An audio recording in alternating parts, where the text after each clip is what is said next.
네, 할렐루야. 오늘, 금요일 에 오신 여러분 환영합니다. 네, 오늘 말씀, 에스겔 6장, 네, 8절에서 14절 말씀입니다. 에스겔 6장, 8절에서 14절 말씀, 저 여러분이 한 절씩 교독합니다. 그러나 너희가 여러 나라에 흩어질 때에 내가 너희 중에서 칼을 피하여 이방인들 중에 살아남은 자가 있게 할지라. 너희 중에 살아남은 자가 가로 사로잡혀 이방인들 중에 있어서 나를 기억하되 그들이 음란한 마음으로 나를 떠나고 음란한 눈으로 우상을 섬겨 나를 근심하게 한 것을 기억하고 스스로 한탄하리니 이는 그 모든 가증한 일로 악을 행하였음이라. 그때야 그들이 나를 여호와인 줄 알리라. 내가 이런 재앙을 그들에게 내리갔다 한 말이 헛되지 아니하니라. 주 여호와께서 이같이 이르시되 너는 손뼉을 치고 발을 구르며 말할지어다. 오라 이스라엘 족속이 모든 가증한 악을 행함으로 마침내 칼과 기근과 전염병에 망하되 먼데 있는 자는 전염병에 죽고 가까운 데 있는 자는 칼에 엎드려지고 남아있어 애워싸인 자는 기근에 죽으리라. 이같이 내 진노를 그들에게 이른즉 그 죽임당한 시체들이 그 우상들 사이에 제단 사방에 각 높은 고개 위에 높은 산꼭대기에 모든 푸른 나무 아래에 무성한 상수리 나무 아래 곧 그 우상에게 분향하던 곳에 있으리니 내가 여호와인 줄 너희가 알리라. 내가 내 손을 그들 위에 펴서 그가 사는 온 땅 곧 광야에서부터 디블라까지 황량하고 황폐하게 하리니 내가 여호와인 줄을 그들이 알리라. 아멘. 아멘. 네, 할렐루야. 네, 자, 오늘은 지난 시간에 이어서 오늘 에스겔 6장입니다. 6장. 네, 8절에서 14절인데요. 네. 오늘 말씀은 이제 지난 시간에 에스겔 1장에서 7절까지 이제 우상숭배의 중심지가 어디였습니까? 산당과 또 파멸과 우상숭배자들의 진멸을 이제 언급을 했었죠. 그런데 이제 오늘 이 본 단락 이제 6장 8절에서 14절, 10절까지만 보아도 이제 분위기가 전환이 됩니다. 그러면서 남은 자들에 대한 이제 보호와 구원에 대해서 언급을 하고 있어요. 이러한 사실은 하나님께서는요, 물론 심판의 하나님이시지만 공의로운 분이시고 또 택한 자들에게 대해서 공의와 또 사랑과 긍휼을 베풀어 주시는 그런 하나님이심을 보여주는 그런 구절입니다. 그래서 오늘 이 에스겔 6장 8절에서 10절의 이 말씀은 이 8절이 하나님의 보호를 말씀을 해주시고요. 그 다음 9절에 가서는요. 남은 자들이 이제 회개한다라는 사실인 거예요. 그래도 이게 뭐 통해 자복하면서 회개하는 것이 아니라 아이고 그 말이 사실이구나라는 요 정도죠. 그리고 또 10절에 보면은요. 남은 자들이 하나님을 알게 된다라고 이렇게 구성이 되어 있어요. 그래서 오늘 이 8절에서 10절까지만 본다 하더라도 이 남은 자 사상이 이제 나타나고 있어요. 하나님은 우상 숭배로 인해서 바벨론의 포로로 잡혀가게 하십니다. 그럼에도 불구하고 이 포로로 잡혀간 유다 백성들을 보호하셔서 회개하도록 인도하시고 또 구속의 역사를 계승할 그런 백성으로 삼으신다는 것입니다. 왜냐하면 그 남겨줘야지 유다의 그 혈통으로 예수님이 오셔서 하나님 나라를 강건하게 하리라 하신 이 다윗을 통해서 솔로몬에게 이어진 유다의 나라 다윗의 왕국이 강건해진다는 그 하나님의 구원의 그 선포가 그대로 이루어져야 된다는 거죠. 그래서 이러한 그 실제적인 예는요, 성경 역사에서 지속적으로 계속 등장을 합니다. 네. 노아가 이 세상의 불의로 인한 하나님의 홍수 심판에서 구원받은 사실이 있었고요. 또 롯이 불의하고 음란한 소돔의 그 멸망에서 하나님의 긍휼을 받고 구원받은 일이 있었고요. 또 엘리야 선지자 시대에 이 타락한 이스라엘 가운데에서 바알에게 무릎 꿇지 않는 7천 명을 남겨두신, 그래서 경건한 자를 남겨두신 사실들을 우리가 찾아볼 수 있습니다. 또한 또 이사야서 4장, 아니 10장 20절에 또 예레미야의, 에스겔의, 아모스의, 미가의, 스바냐의 이런 선지자의 글들에도 계속해서 남은 자 사상들이 이제 음, 들어 있다는 거죠. 그래서 이 하나님의 구속의 역사에 중요한 의미를 지니고 있는 이 남은 자 사상에 대해서 우리가 영적 그 교훈을 한번 정리를 한번 해보고 나가겠습니다. 자, 하나님의 주권적 의지에 의해서 인간의 구원 사역을 진행해 가신다는 것이고요. 그다음 두 번째는요. 이 하나님은 진노와 심판 가운데도 이 선택된 자들을 그들에게 사랑과 자비를 통해서 구원을 베푸신다는 것이고요. 또 세 번째는 타락한 세상 가운데에도 하나님의 구속적 계획은 정확히 성취되어 간다는 거죠.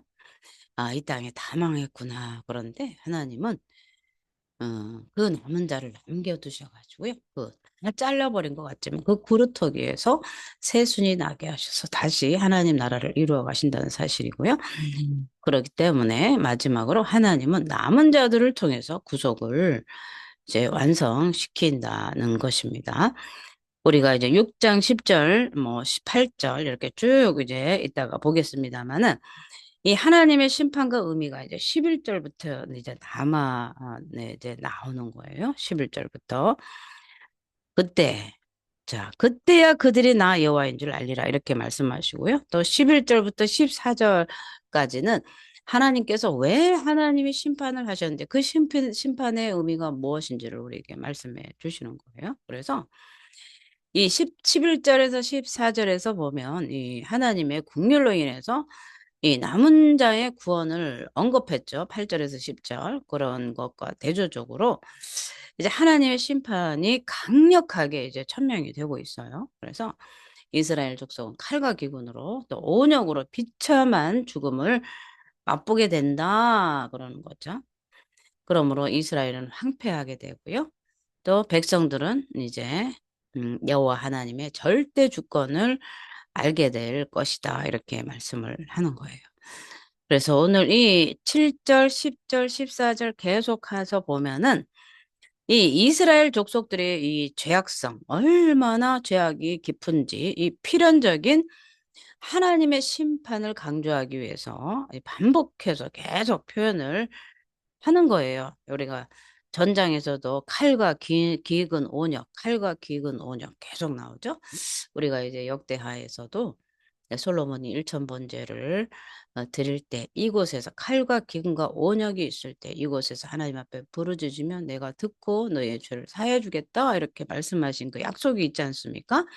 그런 것처럼 자, 이스라엘 족속이 진멸을 다시 언급을 하고 있어요. 그래서 12절, 11절 또 전반부 4장 4절, 5절, 6절, 7절에도 언급된 이 우상 숭배자에 대한 이 사륙, 심판 또 이스라엘 전체가 하나님에 의해서 황목해 된다는 그러한 이, 이 심판의 선포가 계속해서 이제 반복적으로 이어지고 있습니다. 그래서 이 오늘 이 11절에서 14절까지도요. 하나님의 이 주권적인 사상들이 계속해서 나타나는 건데 하나님의 심판의 의지를 강조하는 것, 또 하나님은 이 범죄한 이스라엘 족속을 철저하게 심판하심으로 하나님의 거룩을 드러내신다는 거죠. 특별히 우리가 에스겔 우리가 5장을 봤어요. 그러면 우리가 유다가 이 사상 유례 없는 파멸을 맞게 되는데 이러한 사실로 볼 때 하나님은 죄를 결코 그냥 간과하지 않는다는 거예요. 오늘날도 이제 구약의 하나님은 너무 무섭고 구약의 하나님은 너무 두렵고 떨려. 그런데 예수님은 너무 사랑이시지 않아? 아, 내가 죄를 지었는데도 멀쩡하게 오늘도 내가 살아있네. 우상 숭배하고 간음하고 살인하고 도둑질하고 미워하고 중호하는데도 하나님이 심판하시는 그 구약의 하나님이 당장 돌로 쳐서 돌로 맞아서 죽어야 되는데 어머나 멀쩡한 거예요. 그래서 예수님은 사랑이시라고 하신 거구나. 이렇게 우리가 착각할 수가 있는데 그냥 우리는 예수 그리스도를 통해서 그 심판이 이 최종 심판을 기다리고 있는 것뿐이에요. 우리의 죄가 사라진 것도 아니고 사해진 것도 아니고 이 하나님이 눈이 멀어서 그것을 보지 못하는 것도 아니고 그냥 우리의 심판, 우리의 죄악이 그냥 하나하나 차곡차곡 그냥 창고에 쌓이고 있는 거예요. 그래서 마지막 날에 예수님은 곳간에서 그 쭉정이들을 다 내어내서 제 타작마당에 놓고 그냥 불을 타작한 다음에 불을 다 떼어서 쭉정이들은 지옥불로 알곡은 하나님의 창고에 모여드리는 이 일이 우리에게 기다리고 있다는 사실입니다. 그래서 하나님의 심판은 이미 이 나무 뿌리에 도끼가 놓인 거예요. 우리가 이 사실을 잘 알고 구약의 하나님과 신약의 하나님, 예수님을 우리가 따로따로 이렇게 생각을 하면서 하나님을 만홀히 여기면 안 된다는 거죠. 예수님은 분명히 사랑이시지만 예수님의 심판은 마지막 날에 심판의 칼날을 가지고 이 땅 가운데 다시 오실 거예요. 그래서 우리는 예수 믿고 구원을 받지만 또 우리 행위책에 낱낱이 우리의 행위가 기록돼 있고요. 지금은 우상 숭배하는데 마지막 예수님 올 때는 우리가 거룩한 백성이 되어 있겠습니까?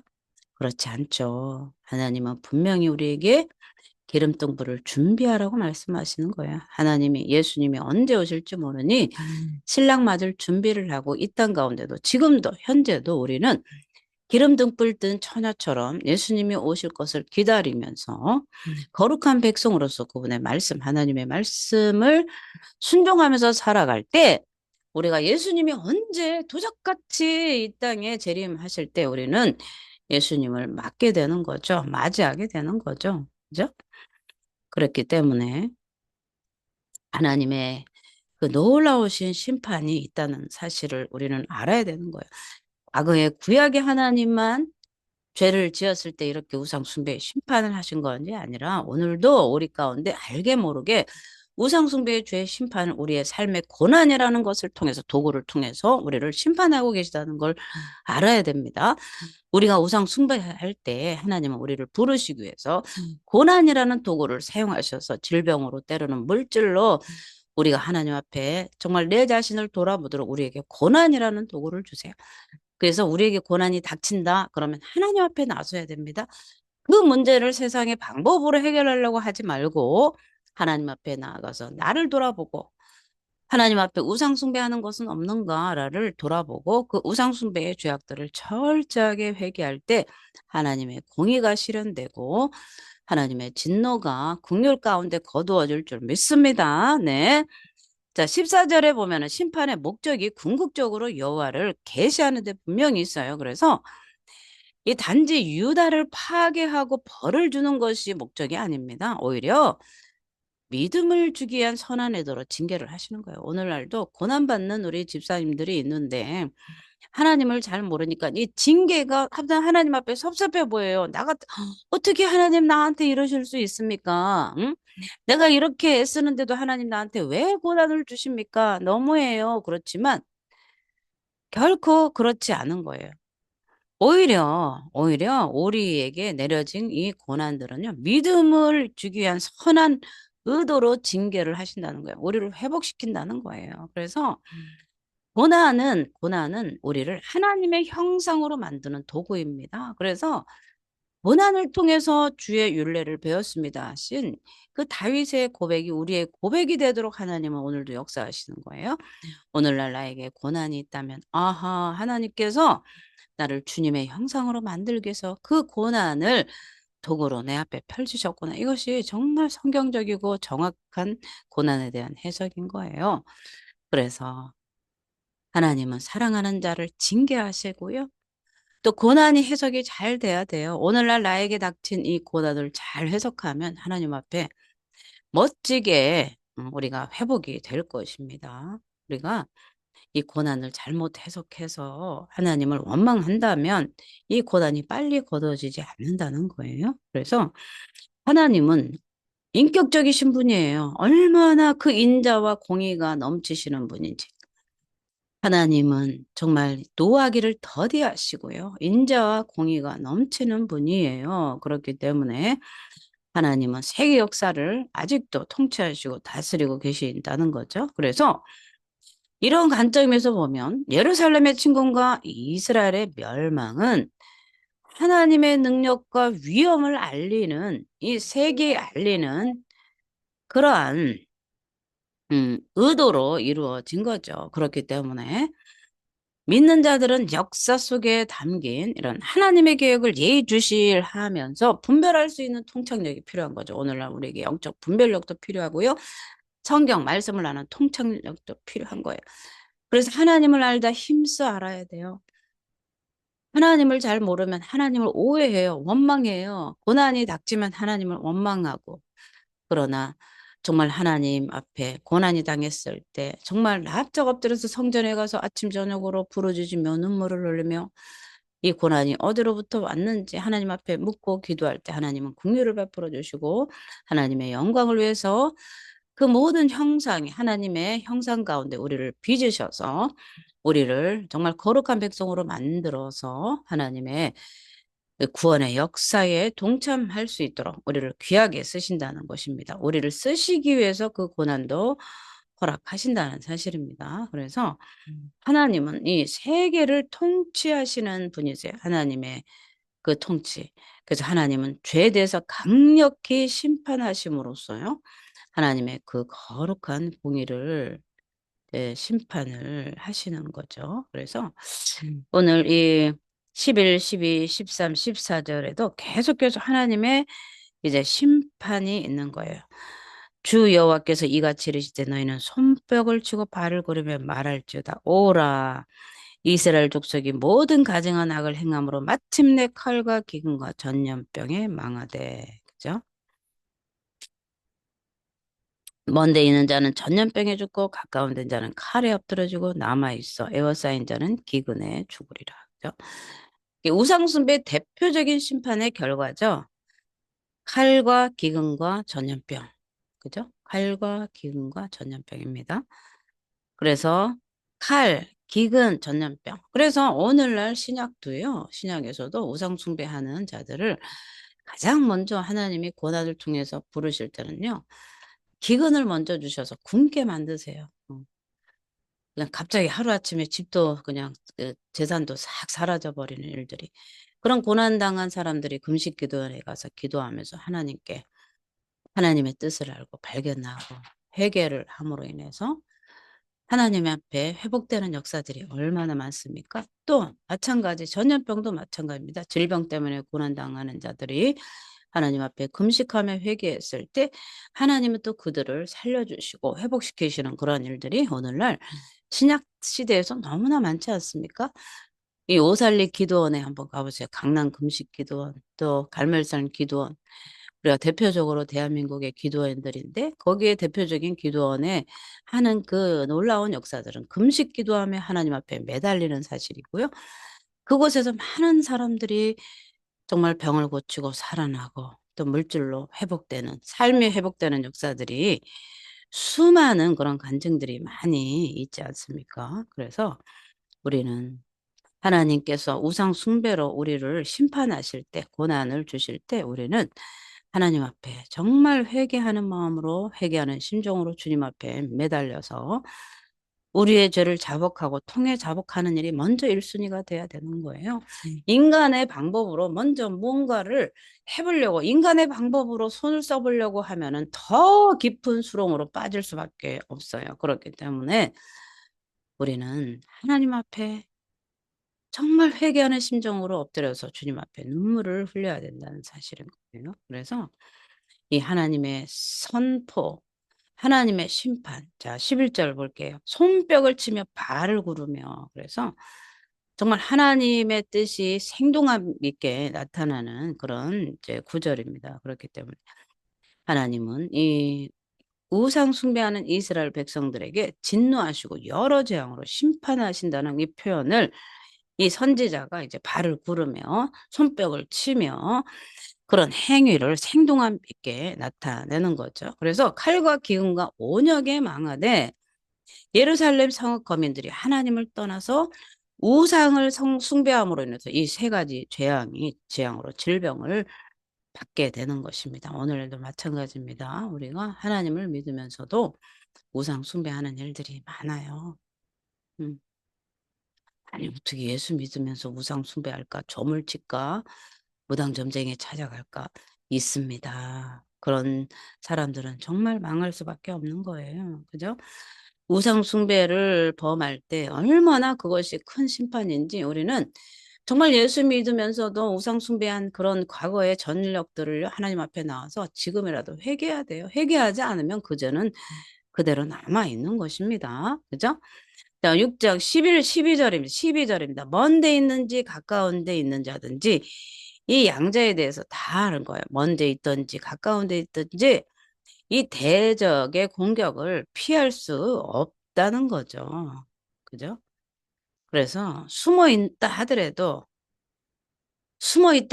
그 심판이 넘어가겠습니까? 하나님 앞에 모든 죄인은 낱낱이 드러나게 되어 있기 때문에 그렇습니다. 자, 13절에 그 죽임당한 시체들이 그 우상들 사이에 있다는 거죠. 산꼭대기의 높은 곳에.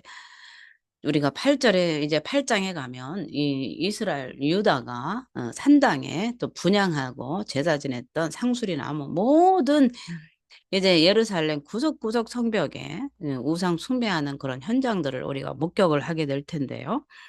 오늘 여기에는 푸른 나무 아래 분향하던 곳죠. 상수리 나무 아래 우상들 세워놓고 절하며 제사 지냈던 것들을 지금 선지자 에스겔을 통해서 지금 고발하고 있는데 이러한 이스라엘 백성들이 우상 숭배 습관은요. 이 이스라엘 백성들이 가나안에 이 땅을 정복하기 전부터 그곳 원주민들에 의해서 그 행해진 거예요. 그래서 하나님께서는 이런 이스라엘 백성들에게 이 가나안 일곱 족속을 반드시 몰아내라고 한 거죠. 하나도 남기지 말고 다 파멸시키도록 율법으로 명령하신 것이죠. 그래서 하나님은 이 본서 오늘 이 후반에 이스라엘 백성이 파멸하지 못하고 오히려 그들이 우상 숭배자가 되는 이런 것들을 파멸하라고 이제 언급을 하신 거죠. 그런데 이스라엘 백성들이 이곳에 우상을 세워놓고 우상 숭배한 이유는 그런 나무들이 일반적이고 또 견고해서 그 키가 하늘 높이 치솟아요. 그래서 그 줄기들이 사방으로 쫙쫙 뻗어가지고 푸릇푸릇하면서요. 풍요와 번영의 상징처럼 보이기 때문에 그래요. 오늘날도 어디들 가든지 큰 나무가 있으면 거기에 보수해가지고 뭐 사적 몇 호 천연기념물 해서 세워놨는데 우리는 이제 국가적으로 이제 천연기념물로 제정을 하지만 그 전에는 우리가 어땠습니까? 거기에다가 나무에 당산나무 성황당 해서 거기다 보면은 끈을 매달아서 알록달록 오방색 끈을 해놓고 거기에다가 풍요와 다선을 기원하고요. 성황당 그 나무에다가 이제 마을 구슬하고요. 번영과 마을을 지켜주는 수호신으로서 그 나무에다가 절했던 우리나라의 우상숭배 전적들이 이곳저곳에서 많이 있어요. 오늘날 텔레비전 공영방송을 틀면 공영방송마다 이제 무당 점쟁이들이 나와가지고 계속 이 점을 봅니다. 연예인들, 특별히 기독교 연예인들 우상 숭배하는 것을 우리가 텔레비전에서 많이 목격을 하고 있습니다. 하나님의 심판을 두려워할 줄 알아야 됩니다. 6장 14절입니다. 내가 내 손을 그들 위에 펴서 하나님께서는요. 하나님의 그 심판의 권능을 이스라엘에게 행하시는 거죠. 이거는요. 정말 광야에서부터 디블라까지 황무하게 하겠다라는 거죠. 근데 이 디블라가 뭐냐면요. 이 맛소라 사본에 나온 거예요. 맛소라 사본에. 이스라엘 지명에서 디블라라는 곳이 나타나지를 않습니다. 그래서 벤, 벳딧, 블라다임이라는 말이 이제 예레미야 48장 22절에 언급되기는 하는데 이 다 모압의 지역인 거죠. 모압에. 그래서 이제 많은 사람들이 리블라를 가리킨 것으로 추정을 한다 하는데 예, 일반적으로는 이 팔레스타인 북부 지역으로 우리가 추정을 할 수가 있어요. 이렇게 볼 때 오늘 이 말의 의미는 이스라엘이 가나안 남부 지역, 즉 애굽과 경계된 남부 광야 지역에서부터 북쪽의 가장 북부 경계에 이르는 리블라까지. 그래서 이야기는 끝에서부터 끝까지란 뜻이에요. 끝에서부터 끝까지 이스라엘 전체 지역을 상징적으로 가리키는 말인데요. 그래서 단에서 부엘사발까지라는 말이 사용되기도 한 거죠. 그래서 오늘 이 14절의 이거 의미는 하나님께서 이스라엘 전체의 심판을 내리심을 의미를 합니다. 이스라엘 전체 땅을 황무케 하신다는 거죠. 하나님께서 축복의 땅에 기업으로서 가나안 땅을 적과 꿀이 흐르는 땅을 이스라엘에게 주셨어요. 그와 대조를 이루는 거예요. 그래서 이스라엘이 우상 숭배의 그 범죄가 얼마나 심각한 것인가를 이제 암시적으로 이제 말해주고 있는 것입니다. 하나님이 가장 싫어하시는 것이 무엇입니까? 우상 숭배입니다. 우상 숭배. 하나님 외에 다른 신을 두면 안 되는 거죠. 오직 하나님만 섬기라는 것입니다. 그런데 그것이 우상 숭배입니다. 오늘날 우리에게는 결국 다른 신들은 섬기지 않지만 내가 나를 또 가정에 재정을 완전히 하나님이 되어서 이 재정만 따라가는 이런 것들도 우리는 우상 숭배라고 할 수밖에 없습니다. 탐심은 곧 우상 숭배라고 했기 때문에 하나님보다 우리 앞에 더 큰 것, 하나님보다 더 추구하는 것이 있다면 그것이 바로 우상 숭배란 사실입니다. 우리가 이 에스겔을 보면서 우리는 깨달아야 되는 거죠. 오늘날 우리의 우상 숭배, 정치, 경제, 사회면에 다 우상이 우리 이 믿는 교회까지 들어와서 교회에도 우상이 넘쳐나고 그 얘기는 탐심이 넘쳐난다. 그 얘기입니다. 서로 이 탐심이 무엇이겠습니까? 예수님은 서로 사랑하라. 원수를 사랑하라. 예수님이 이 땅에 주신 성경이 어려우면 이 팔복만 보아도 우리가 알지 않겠습니다. 알지 않겠습니까? 그죠? 하나님 나라를 볼 수 있는 자가 과연 누구인가를 마태복음에서 우리에게 예수님은 이게 산상수훈에서 말씀해 주시는 거예요. 그래서 부자는 정말 낙타가 바늘기 들어가는 것보다 더 어려운 것이 부자가 천국 들어가는 거라고 했기 때문에 우리는 물질과 두 주인을 섬기면 안 되는 거죠. 이 유다 백성들이 왜 우상 숭배를 하게 됐나라고 우리가 엄밀히 볼 때는 이들에게는 탐심 때문에 그랬습니다. 하나님께서 주시는 가나안 땅의 물질과 풍요와 적과 꿀을 만족하지 못하고 더 이상을 추구하면서 우상에게로 가서 더 풍요로움을 빌고 우상에게 경배했기 때문에 하나님 앞에 이 가증한 벌을 심판을 받게 된 것 아니겠습니까? 그렇기 때문에 탐심은 우상 숭배다라는 말이 우리에게는 정말 절실히 새겨야 될 그런 문제입니다. 그래서 우리는 늘 겸손하게 지난날의 나의 우상 숭배의 죄와 또 우리 조상들의 우상 숭배의 죄를 회개하면서 우리 안에 우상의 잔들, 분양 제단들이 싹 사라지고 오직 하나님 나라를 구하는 저와 여러분이 되기를 바랍니다. 너희는 먼저 그의 나라와 의를 구하라고 하셨기 때문에 그리하면 이 모든 것을 너희에게 주리라. 먹을 것, 입을 것, 무엇을 먹을까 염려하지 말아라.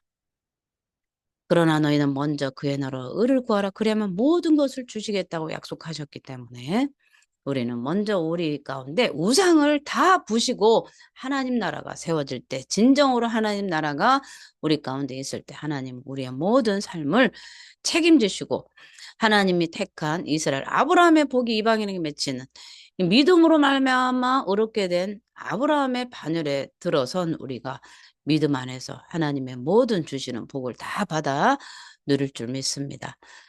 오늘도 우리에게 당하는 이 고난이 있다면 하나님 앞에 겸손한 마음으로 나아가서 회개하며 나의 지난날의 우상 숭배의 죄를 회개하며 하나님만 섬길 때 하나님 우리를 국률 가운데 베풀어 주셔서 우리의 모든 당하는 환난과 고난을 다 제거해 주실 줄 믿습니다. 네, 기도하겠습니다. 하나님 감사와 찬양을 드립니다.